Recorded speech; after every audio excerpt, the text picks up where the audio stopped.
जय गुरुजी संगत जी, आपका बहुत बहुत स्वागत है गुरुजी के इस चैनल पर, जिस पर हम उनकी प्यारी संगत के सत्संग शेयर करते हैं।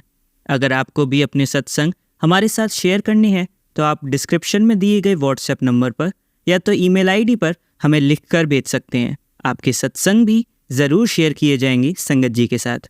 चलिए संगत जी, आज का सत्संग शुरू करते हैं। जय गुरुजी, शुक्राना गुरुजी। संगत जी, आज मैं फिर हाजिर हूँ गुरुजी की पुरानी संगत का सत्संग सुनाने को। जैसा कि गुरुजी कहते थे कि मैं अपनी संगत की देखभाल अपने बच्चों की तरह करता हूँ। जब भी किसी को परेशानी आती है तो मैं स्वयं दूर करता हूँ। गुरुजी से हमें मांगने की आवश्यकता नहीं है, हमें उन्हें मानने की आवश्यकता है। गुरुजी हमें अपने जीवन में कहाँ से कहाँ आगे पहुँचाते हैं। सत्संग का असली मतलब है कि हम अपने जीवन में घटने वाली घटनाओं को संगत जी के हर सदस्य के सामने पेश करें।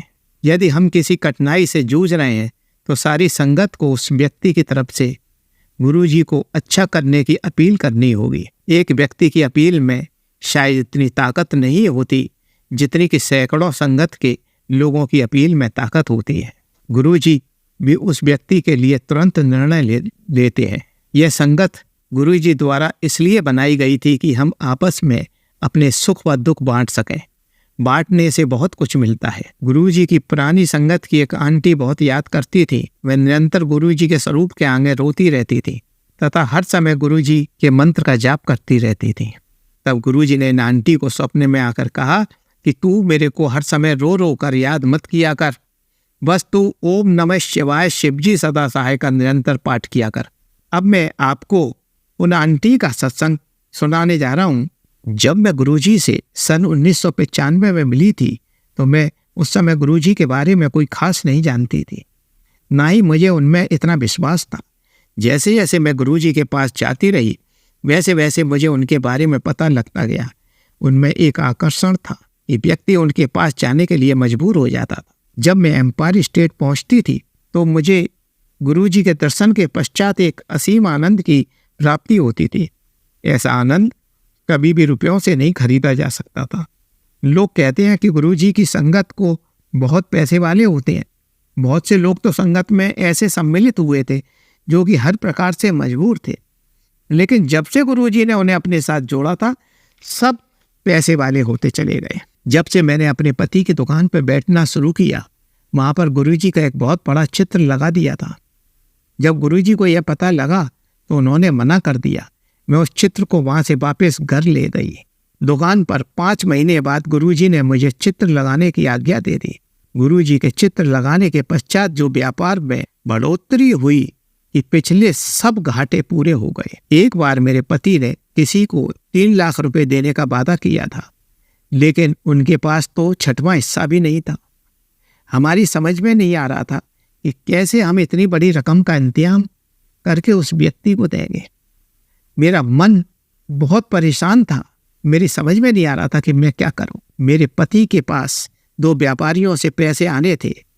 उसी की आशा लेकर हमने उस आदमी को वादा कर दिया था कि वहां से पैसे आएंगे तो हम आपको दे देंगे, लेकिन उन दोनों ने अगले हफ्ते का वादा किया। अब हमारी आशा टूट चुकी थी। अब मैंने गुरुजी से प्रार्थना की, यदि हम उस व्यक्ति को पैसा समय पर नहीं दे पाए तो हमारी बदनामी होगी।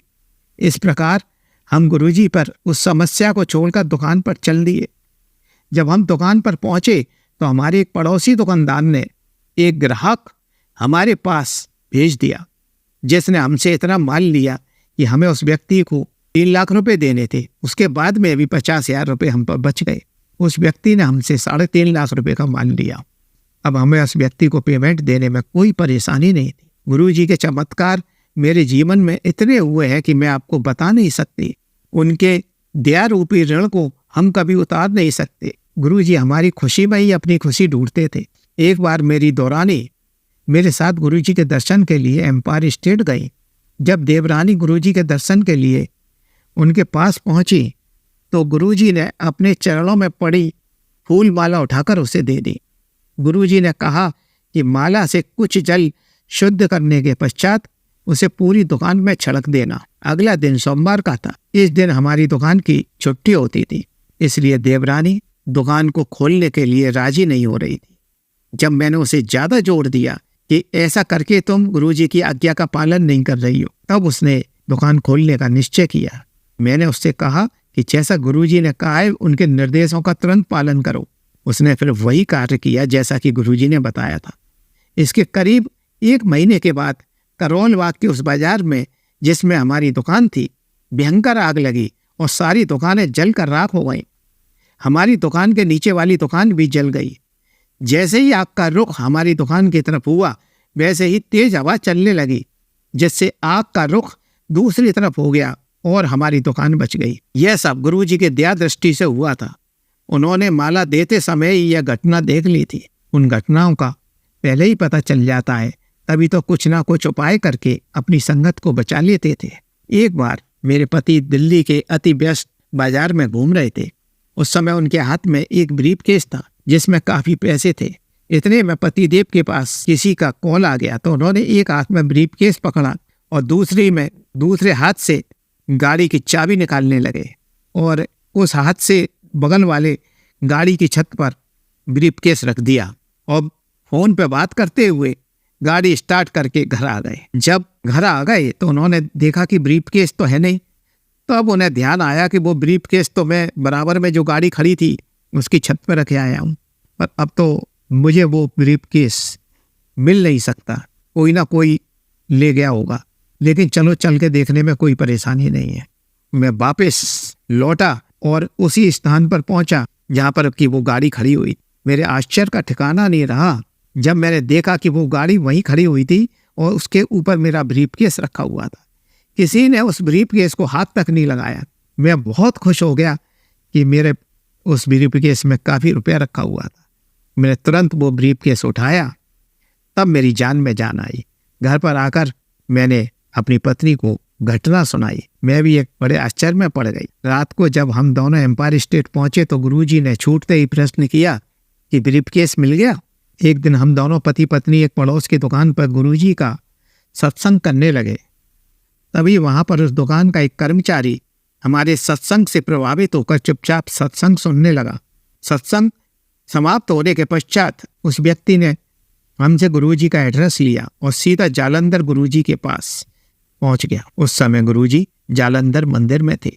वह व्यक्ति सीधा गुरुजी के पास पहुंच गया तथा मेरा परिचय दिया और गुरुजी से मिला। गुरुजी को जब यह पता लगा कि उसे मैंने भेजा है तो गुरुजी ने उसे गले लगा लिया। संगत अटेंड करने के पश्चात गुरुजी ने उसे दिल्ली भेज दिया। इस व्यक्ति के घर में काफ़ी कलह चल रही थी। सारे भाई आपस में प्रॉपर्टी के लिए झगड़ रहे थे। जब यह व्यक्ति घर आया तो आपस में सभी भाइयों में सुलह हो गई। आपस में सबने बैठकर बंटवारा कर लिया और जो आभूषण बैंक के लॉकर में रखे हुए थे वे आपस में प्रेम से बांट लिए। एक मोती का हार बचा था जिसे ये व्यक्ति लेकर गुरुजी की संगत में चंडीगढ़ पहुंचा। अब इस व्यक्ति को काफ़ी हिचक हो रही थी कि किस प्रकार गुरुजी को यह हार दे। तभी गुरुजी अपने आसन से उठकर इस व्यक्ति के पास आए और बोले, लाओ वह हार जो तुम मुझे देने के लिए लाए हो। यह बात सुनकर वह व्यक्ति आश्चर्य में पड़ गया और सोचने लगा कि गुरुजी को हार का कैसे पता लग गया। मेरे जोड़ों का दर्द गुरुजी ने ही सही किया था, वरना मैं चलने में बहुत असमर्थ थी। मैं बिना किसी के सहारे के चल नहीं सकती थी। जब से गुरुजी ने मेरा ट्रीटमेंट किया था अब मुझे जोड़ों के दर्द में कोई परेशानी नहीं होती थी। मेरी एक सहेली जो कि हड्डियों की डॉक्टर थी तथा सफदरजंग हॉस्पिटल में कार्यरत थी, उनके भी जोड़ों के दर्द की शिकायत थी। उन्होंने खुद भी अपना इलाज करके देख लिया था तथा अन्य डॉक्टरों से भी इलाज करवा के देख लिया, लेकिन अभी तक उनको कोई फायदा नहीं हुआ। उनकी तकलीफ वैसे की वैसी थी। उनको ओपीडी के काफ़ी राउंड लगाने होते थे, इससे वे बहुत थक जाती थी। वह इन दिनों काफ़ी परेशान थी। जब उनसे मेरी मुलाकात हुई तो मैंने उन्हें गुरुजी से मिलने के लिए कहा। जब वह एम्पायर स्टेट पहुंची तो देखा कि गुरुजी अपने आसन पर बैठे हुए थे। वहाँ शबद चल रही थी तथा लाल कारपेट बिछा हुआ था। उस पर संगत के सदस्य नीचे बैठे हुए थे। गुलाब के फूलों की खुशबू से सारा वातावरण महक रहा था। कई बड़े बड़े चिकित्सक जो इंडिया लेवल के थे गुरुजी के चरणों में बैठे हुए थे। गुरुजी ने इनसे पूछा कि आपको किसने मेरे पास भेजा है। उन्होंने मेरा नाम लिया। गुरुजी बहुत खुश हुए और डॉक्टर साहिबा को आशीष दिया, बहुत जल्दी आपको इस रोग से छुटकारा मिल जाएगा। करीब हफ्ते भर बाद उन डॉक्टर साहिबा का फ़ोन मेरे पास आया और कहा कि अब मैं इस दर्द से बिल्कुल ठीक हूँ। मैं डॉक्टर होकर भी इस दर्द को ठीक नहीं कर पाई और गुरुजी ने चुटकियों में यह दर्द ठीक कर दिया। बहुत से केसों में गुरुजी डॉक्टरों का सहारा भी लेते थे। वे कहते थे कि तुम ऑपरेशन कराओ, मेरी दुआएं आपके साथ हैं। गुरुजी की कृपा से हर व्यक्ति ठीक होता था। मेरी निगाह में अभी तक कोई भी ऐसा केस नहीं आया जिसमें गुरुजी को निराशा मिली हो। मेरी देवरानी को गुरुजी की कृपा का सबसे बड़ा लाभ हुआ। उसको सदा नजला रहता था, हर समय उसको छींकें आती रहती थी। इसके कारण आधा सीसी का दर्द होता था, कानों से पानी बहता था जिससे बदबू आती थी। उसके सुनने की क्षमता काफ़ी कम हो गई थी। उसके 4 साल के लड़के की आंखों की रोशनी भी कम हो रही थी। जब मैं इन लोगों को लेकर गुरुजी के पास पहुंची तो गुरुजी ने इन लोगों को ढंग से देखा तथा कहा कि आंखों में शहद डालना है, शहद से खोई हुई रोशनी वापस आ जाएगी, तथा देवरानी को एक ताम्र लोटा अभिमंत्रित करके दिया। इस लोटे के जल से देवरानी को काफ़ी आराम आ गया। बच्चे जल से स्नान करने से कानों में भी बहुत फर्क पड़ गया। उसका कान का बहना बंद हो गया। धीरे धीरे कानों की श्रवण शक्ति भी वापस आ गई तथा लड़के को भी अब पहले की तरह दिखाई देने लगा था। गुरुजी छोटे छोटे उपाय बताते थे। इन उपायों से व्यक्ति ठीक हो जाता था। गुरुजी से संगत के हर व्यक्ति को आशीष मिलता था। मेरे भाई मिलिट्री से रिटायर हो गए थे। जब मेरे पास आए तो वह गुरुजी के पास जाने की इच्छा करने लगे। मैं उनको गुरुजी के पास ले गई। वह गुरुजी की संगत में आए और जैसे ही वह गुरुजी की संगत में पहुंचे, गुरुजी ने उन्हें मामा जी कहकर संबोधित किया। गुरुजी ने उनसे कहा कि आपकी जो आकांक्षा हो आप मुझे बता सकते हो। मेरे भाई को रुपए पैसे से कोई लगाव नहीं था। उन्होंने कहा कि यदि गुरुजी आप मुझे कुछ देना ही चाहते हैं तो मुझे कृपा भगवान के दर्शन करा दीजिए। 3 दिन बाद भाई को मेरे घर पर स्वप्न आया। स्वप्न में भगवान ने अपने दर्शन दिए। गुरुजी को काफ़ी सिद्धियाँ प्राप्त थी जिससे वे अपने भक्तों का उद्धार किया करते थे। आज तक मैं संयुक्त मकान में रहती आई थी। अब हमारा पैतृक मकान था। अब मैं अपना मकान लेना चाहती थी। इसलिए मैंने गुरुजी से निवेदन किया कि गुरुजी मुझे आशीर्वाद दो कि मैं अपना मकान ले सकूं। तो गुरुजी ने कहा कि गुड़गांव में मकान लेकर उसको बनवाओ। 25 मार्च 2003 में हम गुड़गांव आ गए। मैं नए मकान शिफ्ट हो गई थी। अब मैं चाहती थी कि इस मकान के गृह प्रवेश का समारोह रखूं। जब मैंने यह बात गुरुजी को बताई तो गुरुजी ने साफ मना कर दिया। गुरुजी ने कहा कि सबसे पहले मेरे चित्र को मकान में प्रवेश कराए, उसके बाद सभी कार्य होंगे। तभी से गुरुजी की उपस्थिति का आभास इस मेरे घर में होता था। मैं गुरुजी की उपस्थिति अपने नए घर में महसूस करती थी। जब मेरे घर में सांप निकलते थे तो मैं भयभीत हो जाती थी। वह एक विचित्र घटना थी। जब मैं बाथरूम में जाती थी तो वहाँ सर्प होते थे और गिनती में 4 होते थे। जब मैं स्नान करती थी तो मेरे पैरों में लिपटने की कोशिश करते थे। मैं उनको पैरों से दूर करती थी और गुरुजी से प्रार्थना करती रहती थी कि वह सांप ना निकले, लेकिन इसके बावजूद भी सांप फिर आ जाते थे। मैं हमेशा परेशान रहती थी। तब मैंने गुरुजी से कहा कि इस बाथरूम को यहाँ से हटवा दीजिए। जब मजदूर आए तो उनसे कहा कि इस बाथरूम में सर्प है, आप होशियारी से हटाइएगा, लेकिन वहाँ पर कोई सर्प नहीं निकले। सारे सर्प लुप्त हो गए। अब आप बताइए कि एक आधुनिक बाथरूम में सर्प कहाँ से आ सकते हैं? यह सिर्फ मेरा वहम था। वह सिर्फ मुझको ही क्यों दिखाई देते थे, किसी अन्य को क्यों नहीं दिखाई देते थे? वहाँ पर सर्पों की उपस्थिति क्या दर्शाती थी? वह सर्प कहाँ चले गए? केवल शिव या गुरुजी को ही ज्ञात है। अब मैं सत्संग को यही विराम दे रही हूँ। जय गुरुजी की। शुक्राना गुरुजी। चलिए संगत जी, अब अगला सत्संग सुनते हैं। ओम नमः शिवाय, शिवजी सदा सहाय। ओम नमः शिवाय, गुरुजी सदा सहाय। जय गुरुजी, शुक्राना गुरुजी। गुरुजी ने मुझे बहुत ब्लेस किया है। गुरुजी ने हमें खड़ा प्रसाद में हनुमान जी के रूप में और त्रिदेव और चाय में ओम के रूप में दर्शन दिए। गुरुजी ने बोला कि आज तुझे मैं ब्लैक और वाइट चोले में दर्शन दूंगा। तो मैं छत पर गई तो मुझे छत पे ब्लैक और वाइट कलर के कबूतर दिखे, पर मैंने तब उन पर ज़्यादा ध्यान नहीं दिया था। और तभी एक आंटी मुझसे बोली कि वो वाला कबूतर है ना? मैंने बोला हाँ। फिर भी मुझे ध्यान नहीं आया कि गुरुजी ने मुझे मैसेज में बताया था कि मैं आज तुझे दर्शन देने आऊँगा। और उसके बाद गुरुजी का मैसेज आता है कि मैं तुझे दर्शन देने आता हूँ, तू मुझे पहचान ही नहीं पाती। फिर मुझे ध्यान आता है कि हाँ, ये तो गुरुजी आए थे। उसके बाद गुरुजी ने बोला, आज तेरी माँ को दर्शन दूंगा। तो मम्मी बाहर गई थी। मम्मी को एक दुकान में गुरुजी की तस्वीर दिखी। उसके बाद मुझे एक और मैसेज आता है गुरुजी का, जिसमें वो बोलते हैं कि सावन के तीसरे सोमवार को मैं और माता तुझे दर्शन देंगे। तो मंडे को सुबह 4 बजे मुझे गुरुजी और माता रानी के ड्रीम दर्शन हुए। शुक्राना गुरुजी, बहुत बहुत अनंतम अनंतम शुक्राना मेरे गुरुजी महाराज का। ओम नमः शिवाय, शिवजी सदा सहाय। ओम नमः शिवाय, गुरुजी सदा सहाय। जय गुरुजी। चलिए संगत जी, अब अगला सत्संग सुनते हैं। जय गुरुजी, शुक्राना गुरुजी। गुरुजी के चरणों में कोटि कोटि प्रणाम। ओम नमः शिवाय, शिवजी सदा सहाय। ओम नमः शिवाय, गुरुजी सदा सहाय। संगत जी, ये मेरा चौथा सत्संग है जो मैं आप सबके साथ शेयर करना चाहती हूँ। यह नहीं जानती कि यह शेयर होगा भी या नहीं। गुरुजी का आदेश आ रहे थे सत्संग शेयर कर। मैं शेयर करती भी हूँ, पर वो आगे शेयर ही नहीं हो पाते हैं। मैं नहीं जानती ऐसा क्यों होता है, लेकिन सत्संग सुनकर पता चलता है कि ये सब ब्लैक मैजिक या नेगेटिविटी की वजह से होता है।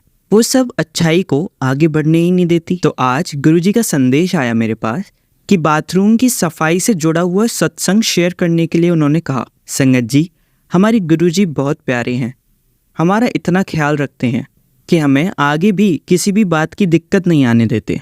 एक दिन मेरे पास गुरुजी का मैसेज आता है कि कुड़िए, अपने घर का बाथरूम साफ कर, वो तेरे घर का राहु खराब कर रहा है। तो मैंने जाकर देखा, बाथरूम सच में बहुत ही गंदा था। उसे मैंने फिर साफ किया। संगत जी, मैं साफ तो रोज़ करती हूँ, लेकिन जब भी बाथरूम गंदा होता है तो गुरुजी का मेरे पास मैसेज ज़रूर आता है कि बाथरूम साफ कर। और कई बार गुरुजी बाथरूम में कुछ रखने का संदेश भी देते हैं, और जो चीज़ निकलवानी होती है वो निकलवा भी देते हैं। हमारे प्यारे गुरुजी हम सबसे बहुत प्यार करते हैं। गुरुजी, मुझसे सत्संग सुनाने में कोई गलती हो गई हो तो मुझे क्षमा कर देना, माफ़ करना संगत जी।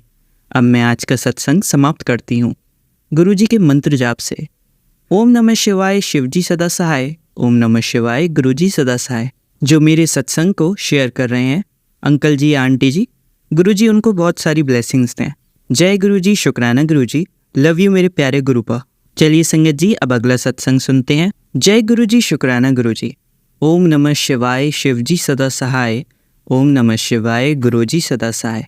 यह मेरा 5वां शुक्राना सत्संग है जो मैं संगत परिवार से शेयर करना चाहती हूँ। मैं दिल से शुक्राना सत्संग शेयर करना चाहती हूँ। गुरुजी का भी अनंतम अनंतम शुक्राना, लख लख बार शुक्राना। जो दिया है उसके लिए भी शुक्राना, जो नहीं दिया उसका भी बहुत बहुत शुक्राना, और जो दोगे उसका भी बहुत बहुत शुक्राना। जय जय गुरुजी, धन धन गुरुजी, वाह वाह गुरुजी। संगत परिवार और गुरुजी, अगर मुझसे लिखने में कोई भी गलती हो जाए तो मुझे माफ़ कर देना। मेरी 3 साल की बेटी साफ साफ नहीं बोल पाती थी। जब से गुरुजी से जुड़े तब से वह साफ साफ बोलने लगी है। यह भी एक सबसे बड़ा चमत्कार ही है। मेरे घर में बहुत नेगेटिविटी है।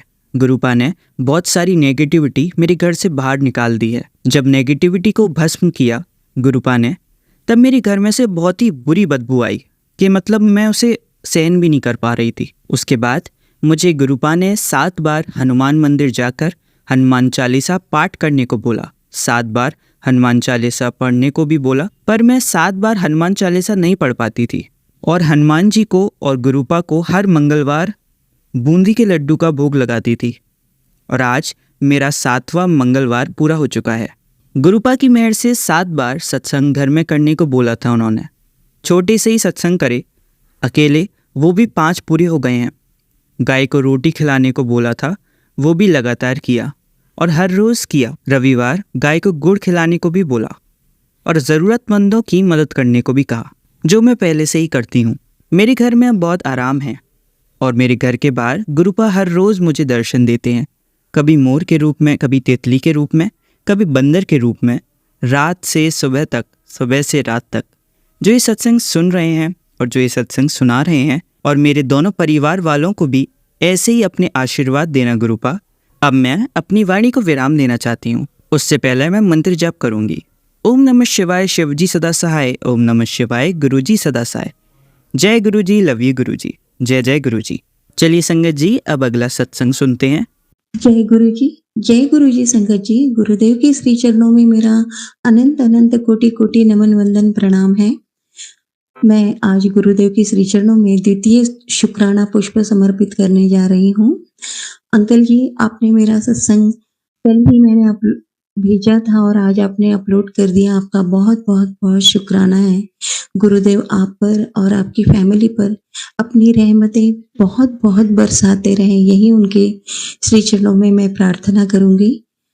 संगत जी, मैं सर्वप्रथम मंत्रोच्चार करूँगी। ओम नमः शिवाय, शिवजी सदा सहाय। ओम नमः शिवाय, गुरुजी सदा सहाय। ओम नमः शिवाय, शिवजी सदा सहाय। ओम नमः शिवाय, गुरुजी सदा सहाय। जय गुरुजी। मैं मेरे बेटे के लिए शुक्राना सत्संग कर रही हूँ। गुरुदेव ने इतने 4-5 दिनों पूर्व ही ये सत्संग होकर 2-3 दिन हो चुके हैं और उसके 3-4 दिन पूर्व से ही, मतलब राखी के 3-4 दिन पूर्व से ही गुरुदेव बार-बार आगाह कर रहे थे कि तेरे बेटे पर संकट है, ध्यान रखना। तो ध्यान क्या रखना, हम गुरुदेव की शरण में हैं और उन पर सब कुछ छोड़ दिया है। वो जाने और उनकी लीला जाने। मैं तो ये मानती हूँ कि हम उनकी शरण में हैं। हम क्या समझ सकते हैं, हम क्या जान सकते हैं और हम क्या अपने आप को सुरक्षित कर सकते हैं। सुरक्षित करने वाला वही महाशिव है, परमपिता परमेश्वर है। मैंने मेरे बेटे को बस उनकी शरण में छोड़ दिया है। और संगत जी, उसके स्कूल में मेरे बेटे के साथ हमेशा कुछ न कुछ कॉन्स्पिरेसी चलते रहती है। कभी उसकी बुक्स कॉपी गायब कर देंगे, कभी उसे टॉर्चर करेंगे, उसे ये महसूस कराया जाएगा कि वो कुछ नहीं कर सकता। पेरेंट्स मीटिंग में जाओ, टीचर का हमेशा पहला सेंटेंस होता है, ध्यान नहीं देता, ये करता, बाहर देखता, घूमते रहता, जोर से चिल्लाता है, जो भी है। बट हम अपने बेटे को जानते हैं कि वो क्या कर रहा है और कैसे कर रहा है। हाँ, मैं मानती हूँ उसकी भी गलती होगी, लेकिन इस तरह से यदि कोई टॉर्चर करेगा संगत जी, कई बार तो उसकी जान पे भी आ गई थी और उसे गुरुदेव ना होते तो कौन बचाता।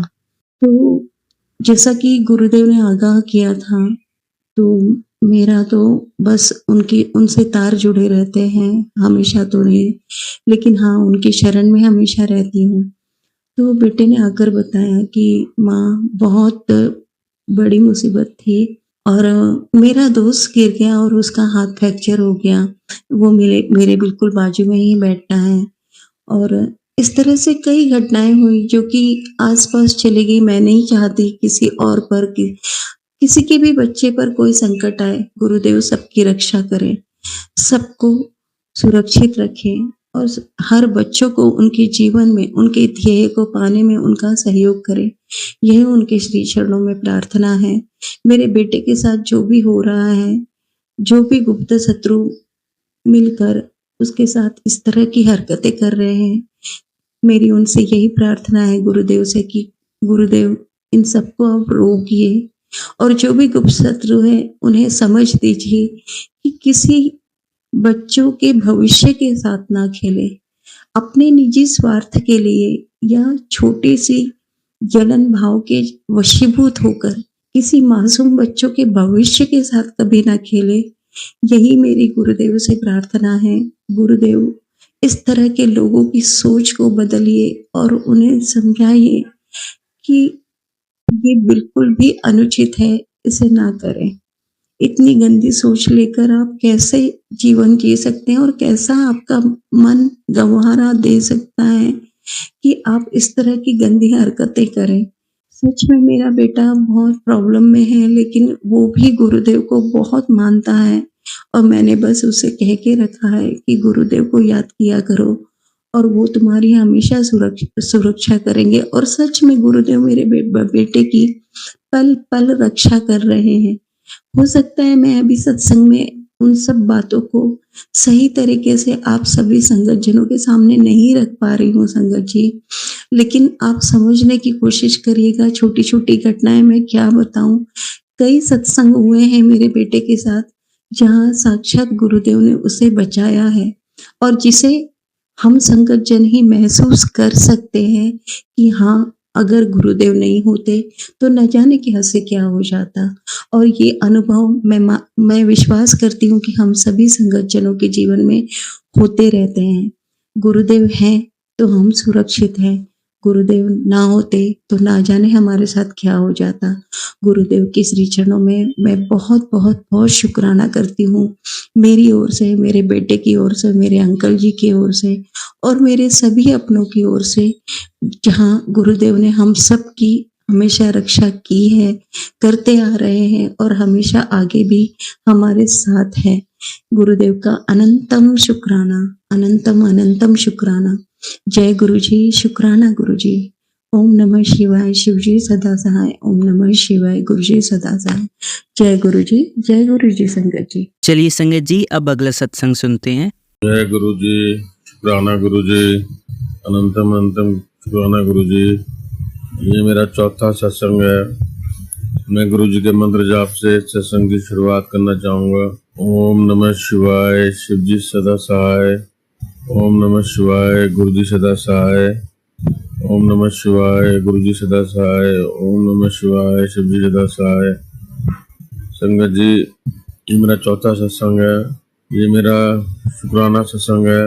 मैं गुरु जी का यही शुक्राना करना चाहता हूँ कि मेरे घर में मेरे फादर जब मैं 15 इयर्स का था तब से बीमार पड़े थे और हमारे घर में 25-30 साल से डाउनफॉल देखा है मैंने। कभी कोई बिजनेस हमारा सेट नहीं हो पाया। कोई 2 ब्रदर्स हैं और हमारा कभी कोई ना हम पढ़ लिख पाए, ना हमारा कोई काम सेट हो पाया, ना हमारा कोई इनकम का सोर्स बन पाया स्टेबल।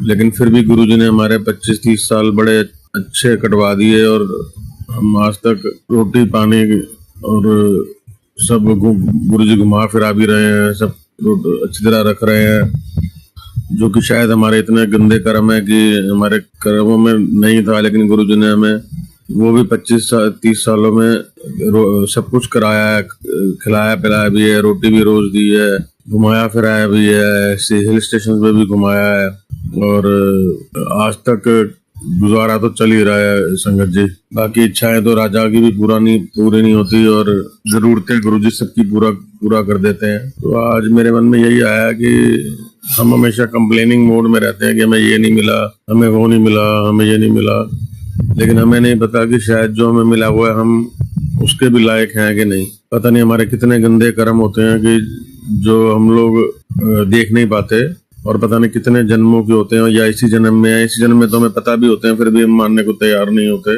तो लेकिन गुरुजी सब कर्मों को माफ कर देते हैं और हमें या फिर उसको कटवाते हैं, बड़े प्यार से भगवाते हैं। जैसे गुरुजी कहते हैं 90% कर्म मैं अपने ऊपर ले लेता हूँ और 10% तुम्हें भोगने पड़ते हैं और उन्हीं 10% में हमारी बस हो जाती है।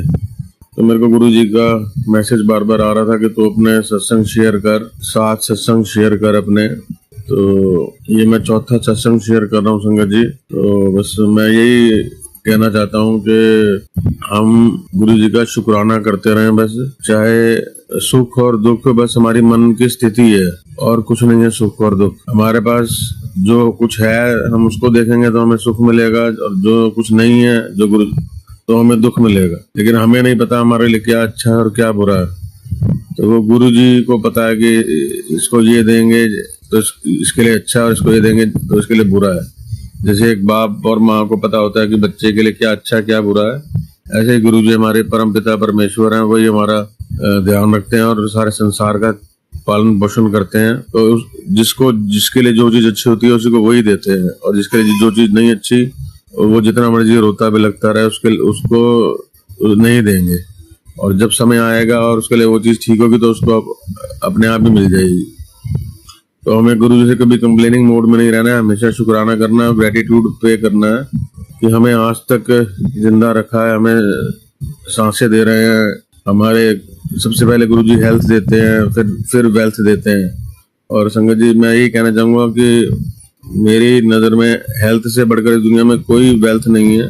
क्योंकि अगर आपके पास हेल्थ नहीं है तो चाहे आपके पास करोड़ों अरबों रुपया भी पड़ा है वो वेस्ट है। मैं अपना ही एग्जांपल आपको ये बताना चाहता हूँ संगत जी। मेरे फादर का बड़ा लैविश बिजनेस था और मैं जब 12-13 साल की उम्र था तब से वो बेड रिडन हो गए थे, उनको डिप्रेशन हो गया था और सारी जवानी और अब तो मेरी उम्र भी 47 एज हो गई है। और मैं भी सेम डिप्रेशन से गुजर रहा हूँ। पता नहीं हमारे फैमिली पे कोई कर्ज है या हमारे कोई बुरे कर्मा है।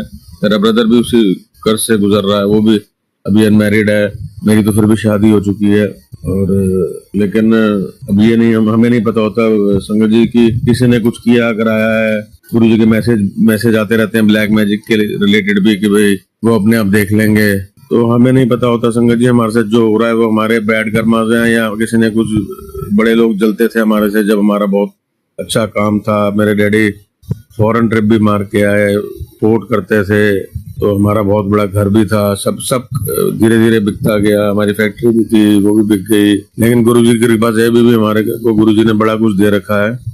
तो वो हमारे कोई कर्मा होंगे जो बैड कर्मा, जो ये सब हमारी फैमिली में चला आ रहा है। बस मैं गुरु जी से और संगत जी से यही अरदास करूंगा।